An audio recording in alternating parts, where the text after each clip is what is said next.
Reach in there and grab my wallet. It's the one with Bad Motherfucker on one side and Thrive Loud with Lou Diamond on the other.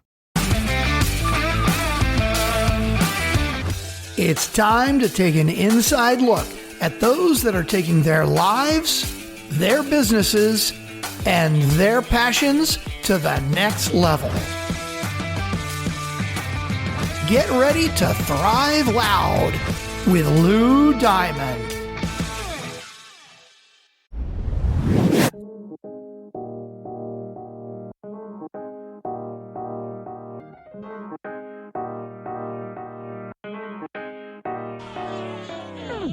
Hello, good morning, how you doing? Welcome, everyone, to another episode of Thrive Loud with Lou Diamond, connecting to the most inspiring and amazing people that are thriving each and every day.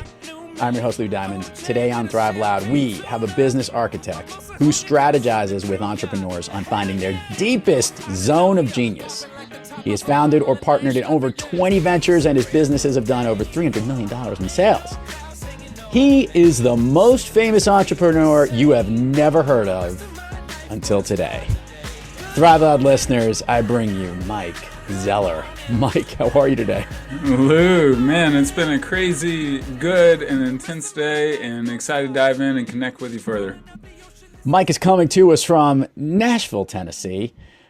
He's rocking one hell of a killer hairdo, which I have got green envy like you can't imagine of all levels. But he's got a good story, and I want to rewind the clock a little bit for our listeners so they can catch up on you, Mike. Mike, if you do me a favor, I don't want to go all the way to the womb, but I want to go back a little bit to understand how is what you're doing now? How did it become your gig? Yeah, great question. Basically, the first little seed was planted, I would say, when I was 20 years old, and I took the Myers-Briggs test for the first time. And I was like, oh, this is really cool. This is pretty accurate. I like it. And it gave me some insights. And then I knew I also started mentoring men, mainly in high school youth ministry and college ministry. And I was like, I think I'm supposed to mentor people really as a central part of my life purpose at some point. And I had a mentee say to me, and his dad was a best-selling leadership author. He's like, Mike, you're the best mentor I ever had. I was like, forget it, your dad's like a renowned, internationally known expert, and here I am, your best mentor. That's pretty crazy. And anyway, fast forward a few years, started a bunch of businesses, get in the marketplace, and I started getting some press and things like that. And then I had people reaching out to me asking for mentorship. And one of the things I saw that came up over and over, I was like, hey, there's some uniqueness. Everyone's unique, and everyone has a unique life experiences. They have a unique web of relationships. They say your network is your net worth. They have unique talents and gifts, but then they also have values and passions. So I was like, a single personality test, which most people don't even remember what personality tests they are, if they've taken a couple of them. I was like, that doesn't provide nearly enough clues. I was like, the clues are kind of scattered throughout our lives. I was like, and then as I was mentoring people, I was like, I have to help people get a little bit clearer than the ordinary process. And I just started creating my zone of genius process through that time period.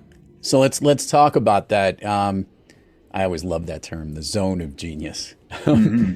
But you've gone even further with that, and that is understanding this deepest component to it. What goes into better understanding what someone's superpower is?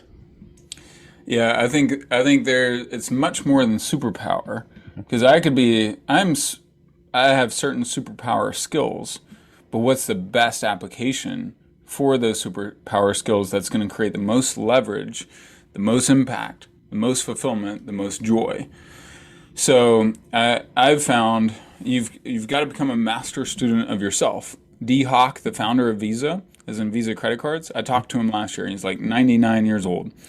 And when he retired from Visa, he started researching for Harvard Business Review and writing for different publications. And he found that the very best leaders in the world do something that the vast majority of other leaders do not do. You want to know what it is? I certainly do. So do our listeners. All right. So what they do, they spend more than 50% of their leadership energy on leading themselves. Okay. All right. The average leader is focused on leading other people. I got to get these people to do this. I got to get, lead up, lead down, lead to the side. But the best leaders lead themselves, which also means think about a Richard Branson or a Steve Jobs or Elon Musk. And today, they've all had gaffes. They've all had mistakes. But when they accomplish extraordinary results, they put themselves in extraordinarily right positions.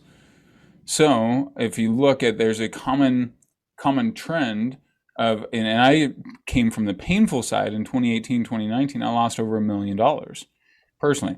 And I realized I was playing out of position or in the wrong position. I had extraordinary talent, but I wasn't using it, and I didn't have the complementary nature of some of the things I am now building. And so that's another piece, is like putting yourself in extraordinarily right positions. And it also goes back to the ancient quote Socrates said, to know thyself is the beginning of all wisdom.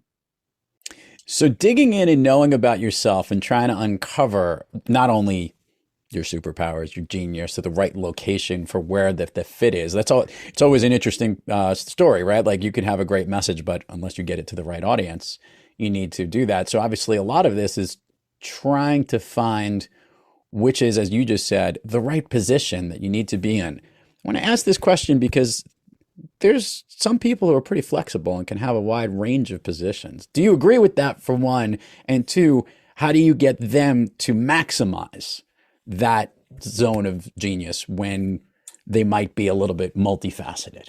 Yeah. So good question. What I have people do is a process that creates the greatest accumulation of clues about who on earth they are, what on earth they're meant to do. And so it's a deep inventory of first your unique talents. So the 4 key areas that I want to measure: your unique talents, your defining life moments, those moments you felt alive, ahas, or that you had a breakdown that led to a breakthrough. Third thing, your key relationships and the relationships that bring you life versus death. Fourth thing is your values and passions. So the intersection where something hits the nail on the head on all 4 of those areas, that's a zone of genius. Got it. And so what I do is I take people through 5 different personality tests: Wealth Dynamics, Strengths Finder, Myers-Briggs, DISC Profile, and Kolbe Index. Why 5 different tests? They all measure something different. And you can add in Enneagram, you can add in some of the other tests as well. But the same 7 questions you want to ask for each test. And the reason is you start seeing patterns pop like popcorn. They just start popping and popping and popping, and that's what you want. You want to see patterns pop.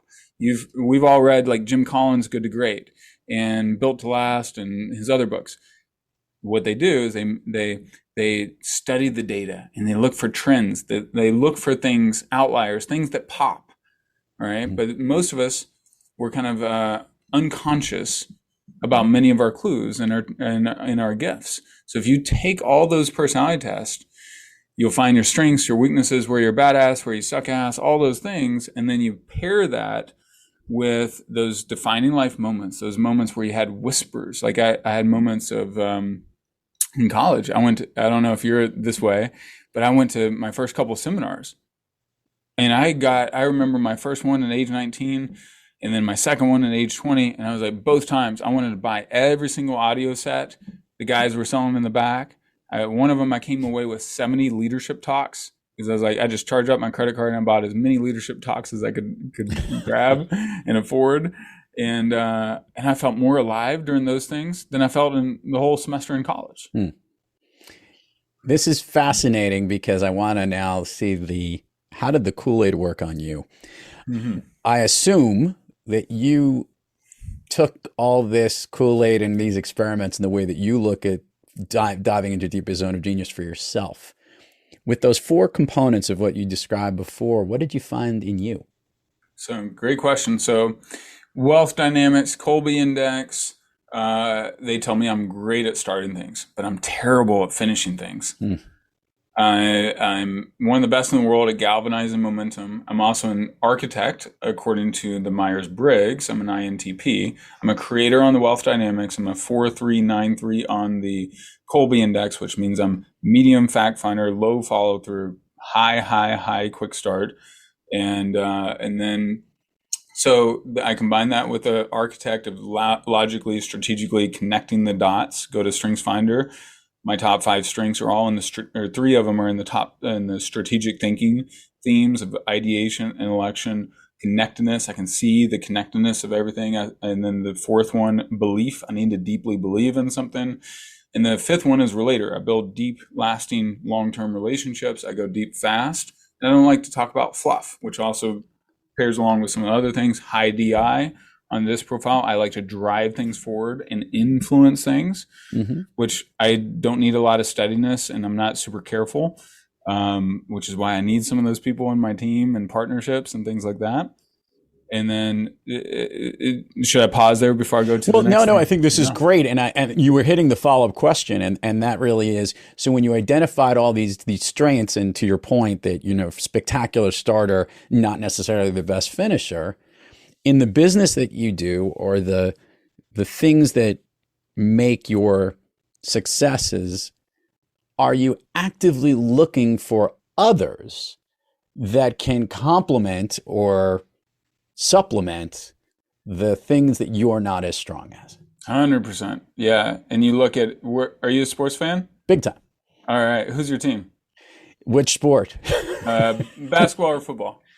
Well, unfortunately, basketball would be the Knicks, and football would be the Los Angeles Chargers. I'm originally San Diego Chargers, but that's yeah, totally. So let's take the Knicks back in the day in the 70s. They had Walt Frazier, they had Phil Jackson, they had these other guys. Or let's go to the 80s and 90s when they had Patrick Ewing and Allen Houston and these other guys, right?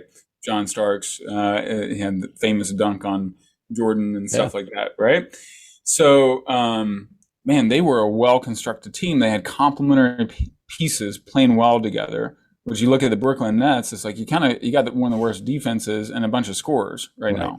They're not complementary. They're talented enough they can probably figure it out, but their talent will be less. Their output will be less than their talent because they're not complementary. So I have people when I bring them on as teams or partners, I'm like constantly looking, all right, who's a badass at finishing things, who loves to manage the details, I was just literally having a conversation with my team.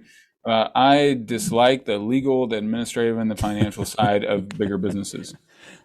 So I decided, because I went through that season of hell, I'm not starting another business without someone that's a ninja at that and that loves that.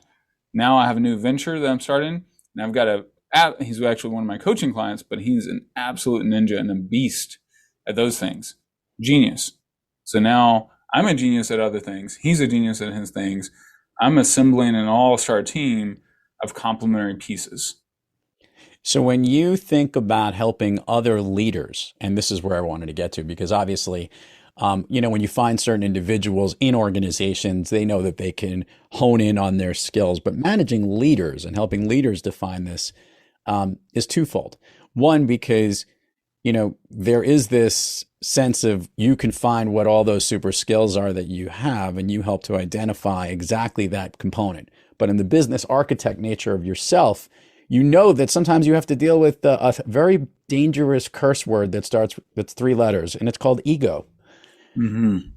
How do you help people get out of their own way to recognize the value of the way that you can make sure that their genius shines, but doesn't get overshadowed by that 3-letter word?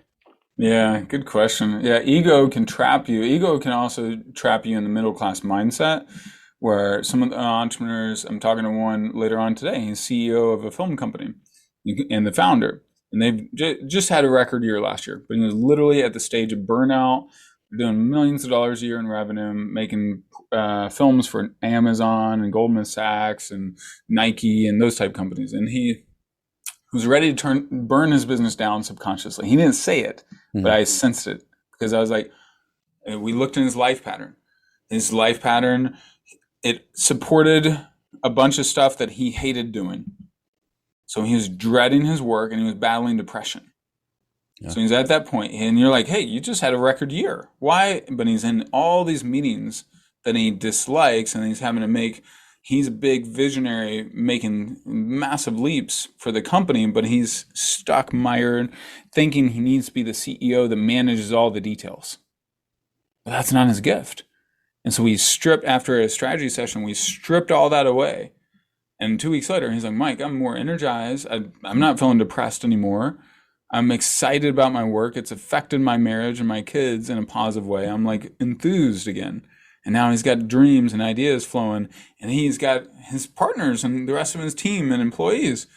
They're excited that he's not involved in some of those other meetings now, and he's delegated authority and responsibility for some of those things. And now he's got a chance to get his company to $20 million a year run rate because he's stepped out of being who he thought he had to be and instead is being who he is. I like that. In talking about who you are, I want to recognize that even though when you focus on those different zones of genius, you have lots of different hats in the things that you're doing too. Like you mentioned, you've got ventures, you're stepping into the mentoring role. You've even dug down into the deepness to understand how to architect this philosophy that you know that works. I also imagine you have a public face as well. And I see you have a podcast coming up. You've written a book. You've got all these different activities. Mike Zeller, which hat do you like wearing the most? The creator hat, which I get to do. And so I love creating. I love ideating. I've got so many different business concepts. I've got so many different book concepts. And as long as I stay in the galvanizing momentum and the creation part, I'm fulfilled. And I can be a prodigious creator of a lot of things, but I got to intelligently and not foolishly build out my support team, my partnerships in an appropriate way. And also manage, I can't create everything at once, but I can sequence things. So I've disciplined myself, at least this round, to not start businesses without the complementary pieces and making sure that I don't play in the lanes that bring me death. God forbid. Yeah. We want to keep that one. We want you on this planet for a little bit longer. So look, I think our listeners get the vibe and the specifics that you on most days are killing it and kicking on all cylinders and you're thriving. But as you very well know, and some of the clients you've worked with, and obviously yourself, we all have those days when we're not quite kicking on all cylinders and we're not thriving. Mike Zeller, when you're having an off day, what practice do you seek, or which individual do you seek out to get yourself back on the thriving track? Great question, Lou. First thing I would probably do is go inward and go upward. So go inward, connect with myself, connect with God, connect with just bigger ideas. I need to infuse myself with ideas. In fact, I also study legendary characters. So I've got this giant Muhammad Ali book. He's one of the guys I've been studying this year. But when my mind is infused with people that are dreaming big, playing big, then I elevate. Also masterminds. I fortunately lead a lot of great masterminds, and one for high-level thought leaders and entrepreneurs, authors, podcasters, etc., and then another one for e-commerce guys, and then another one's more money mindset mastermind with Natasha Grano. And man, I get to be around really intelligent, amazing people that while I'm coaching them, I'm also learning and subconsciously being coached by them for other things too. So yeah. Like it. Mike, let's do the admin part of the show. Share with the listeners all the places people can find you, your websites, URLs, socials, activities coming up. We will put it all in the show notes, but it always gets way more engagement when they hear it from you. Yes. Thanks, Lou. So my book, The Genius Within, book.com, you can grab it there or go to Amazon. It's Genius Within by Mike Zeller. And then you can also grab a free 6-step guide to finding your genius by texting Genius U, with the letter U to 474747. And then also I have my Symposium Mastermind, which is all for the thought leaders, and then Founders Mastery with my $100 million e-com genius partner, Colin Wayne. So that's Founders Mastery. You can DM me on that. Instagram is The Mike Zeller. Facebook and LinkedIn and YouTube, all the same, The Mike Zeller. So Lou, thanks for having me on, dude. You rock. Oh, we are not done with you yet, my friends.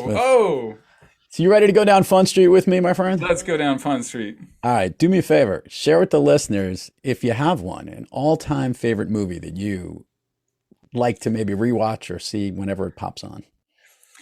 Freedom! William Wallace.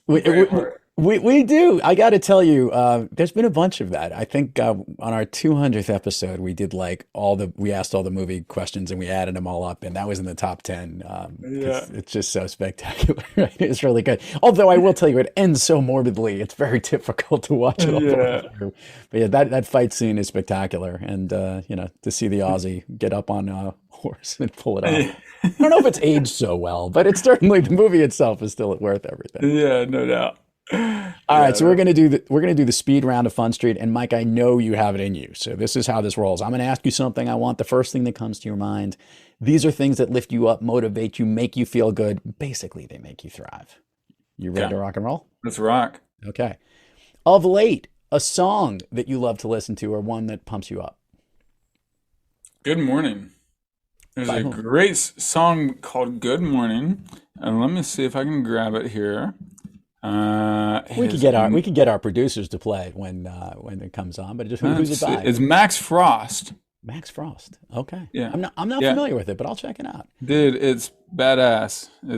I won't play it. I'll post it in the chat for you. We'll play it. We'll play it for underneath us when we get through here. Right. What was I say? A favorite food that's not a dessert. Tiramisu would be my dessert, but ribeye steaks are freaking amazing. And then sugar spice salmon as well. I make a really delicious sugar spice salmon. And I also really like pumpkin blueberry pancakes, gluten-free. That is one heck of a range. I like that. Well, we learned that tiramisu is your favorite dessert, but I'll ask you, what's an activity you wish you did more of? Fitness classes.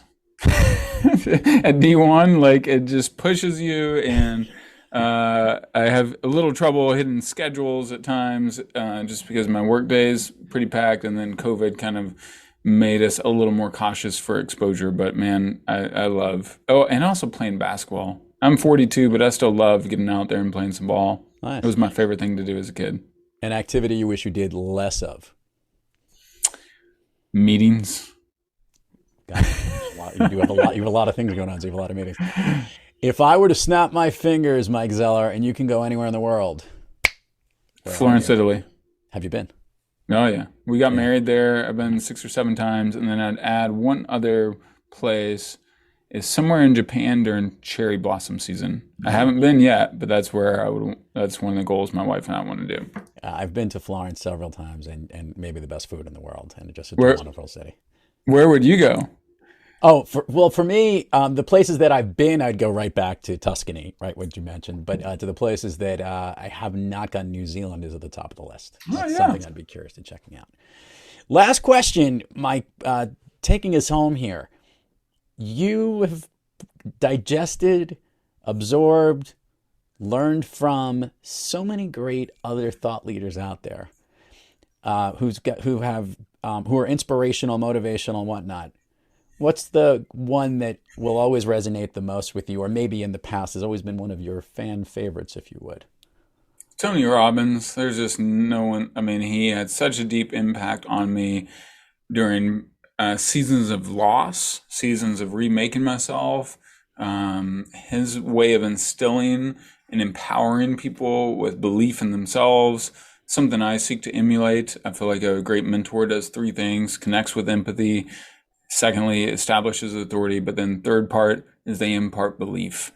And they, like many of us, we know there's a much higher level person in us that is meant to show up in the world, but we're trapped by, that person is the imposter syndrome. Well, I like to, lately I've been asking people, well, what if the person that is showing up right now, the person that's playing small, the person in your shadow self, is the real imposter? Yeah. I like that. I like that a lot. Yeah. Mike Zeller, truly the zone of genius. I'd say that. I think we entered that here today. thank you so much for coming on Thrive Loud. Truly an honor to have you. Best of luck to you. And really great to have you here. Likewise, Lou. Anything I can do to support you and your mission would be honored. And just an honor being here and connecting. It was a ton of fun. And to all our listeners out there, thank you for joining us. And until next time, keep thriving onward and upward. And remember, be brief, be bright, keep going. Brand new day. Ain't no clouds hanging over me. Something doesn't feel the same. The rest of my life gonna start today. Good morning. Good morning. Good morning. The rest of my life gonna start today. You've been listening to Thrive Loud with your host, Lou Diamond. Check us out on the web at thriveloud.com and follow us on Instagram, LinkedIn, Twitter, and Facebook at Thrive Loud. And check us out on the Good Pods app at Thrive Loud, where you can follow, listen, and connect directly to Lou and all of the Thrive Loud episodes. Thanks for listening.